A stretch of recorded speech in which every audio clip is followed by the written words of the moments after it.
Can you hear that sizzle? We are in the test kitchen for Sunset Magazine with Sunset's food editor, Margot True. And today, Margot, you're going to show us how to make a yummy lamb stew and then how to pair it with red wine.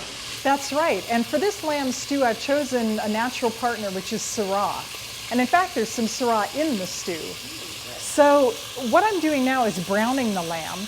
And I'm on my last batch of it. And what I'm aiming for here is a really rich brown crust on the lamb. It's going to give the stew a lot of texture and a lot of flavor. And as you can see, it's pretty close. I've spaced the lamb apart so it has room to brown. If you crowd the meat, it just steams. What kind of lamb is it? That's a great question. It's lamb shoulder, which is rich and succulent. Because if you use leg of lamb, for instance, you'll get a sort of bouncy, rubbery stew.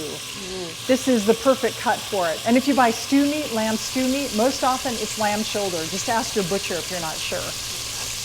It's ready. So I'm going to take it out of the pot, turn it off, or turn it down actually. Take it out of the pot, let it join its fellow browned cubes of lamb. This smells so delicious. It looks fantastic. Yeah, it's the first step in building the flavor of the stew.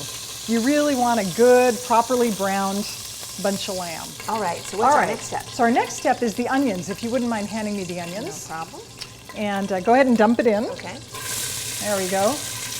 Now these onions, the whole point of adding the onions right into all these brown bits is for the onions to soak up the brown bits. When you make a stew in a pot like this, you're just adding one layer of flavor on top of another. So I am going to keep cooking these onions until they become translucent on the edges and develop a kind of a sweet flavor. Because that sweetness is going to be another bridge to the Syrah. It's going to pick up the fruitiness in the Syrah. The sweetness in the onion will relate to the fruitiness in the Syrah. They look good. I think they're done. They are done. The onions are translucent and the edges are even starting to get a little crisp, which just adds more flavor, more texture. So Mary, we're going to move to our next step, which is adding garlic and cumin and paprika to the stew.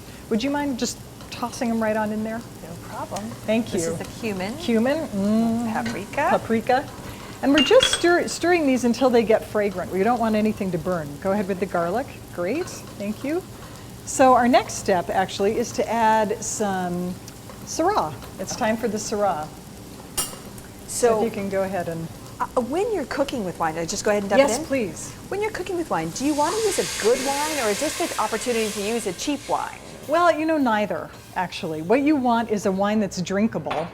You certainly don't want to spend, $30 on a bottle of wine and put it in your stew. Somewhere in the $15 range and lower is just about right. And if you can, use a Syrah, because again, that'll be one more bridge. So when you're eating the stew with your Syrah, right, the flavors are all there. Yeah, there'll be some more harmony going on. Yeah. So that is looking good. And our next step is to add tomato paste and beef broth. And the beef broth is mainly for a flavorful liquid, and the tomato paste, again, is more concentrated flavor. That's right. Great.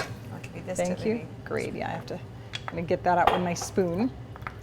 And we're just going to stir this tomato sauce in here while we are bringing it to a boil.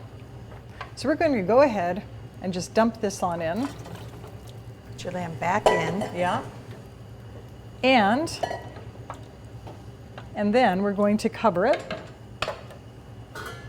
and turn it down to a simmer. There we go.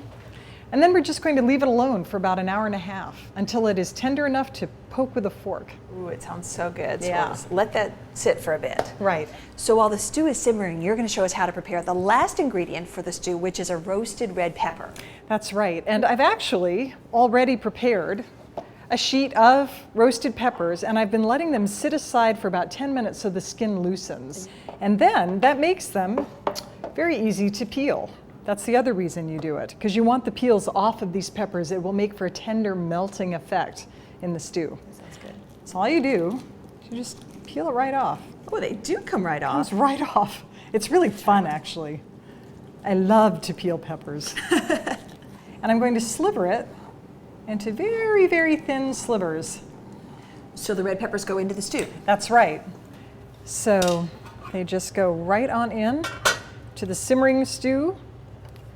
just finished now. I'm just going to give it a good stir. It looks fantastic. Yeah. It smells really good too. Oh. Super hearty, huh? Yeah, it's very, very hearty. All right, that is ready to go. So we're ready to serve up our lamb stew, and you've actually made a couple of other stews to help us understand how big reds really work well with stews. They work so well, Mary, because it's not so much the flavor, interestingly enough. It's more the quality of the structure in the mouth of the wine, the weight of the wine. So the reason that the Syrah goes so well with this lamb, let's taste it and see, is that it has this concentrated flavor. You can tell by looking at the color how dark it is. It's one indication. What would you serve with the Cabernet? With the Cabernet, you want beef, because beef is a really dense meat. And the Cabernet's tannins break down and soften the beef, so they work really well together. Well, I like a spicy chili sort of stew. Me too. And what we have here is a pork chili that has 12 New Mexico chilies in it. So what we want here is a lush, jammy Zinfandel, because the fruits in the Zinfandel will sort of tame the chili's heat and also bring out the fruitiness of the chili. But you don't want a really high alcohol Zinfandel, because if you have high alcohol and a lot of chili together, it just lights a fire in the mouth. So what you want is something under about 15% alcohol. All right, so a Zin with a chili, we got the beef and cab, and of course our Syrah with this wonderful lamb stew. We Delicious. do. It is. And you know, the thing about big stews and big red wines is that they're like dance partners. They just move so well together. Oh, well, thank you so much, Margot. I have enjoyed the dance today. I have too. Thanks. Thank you.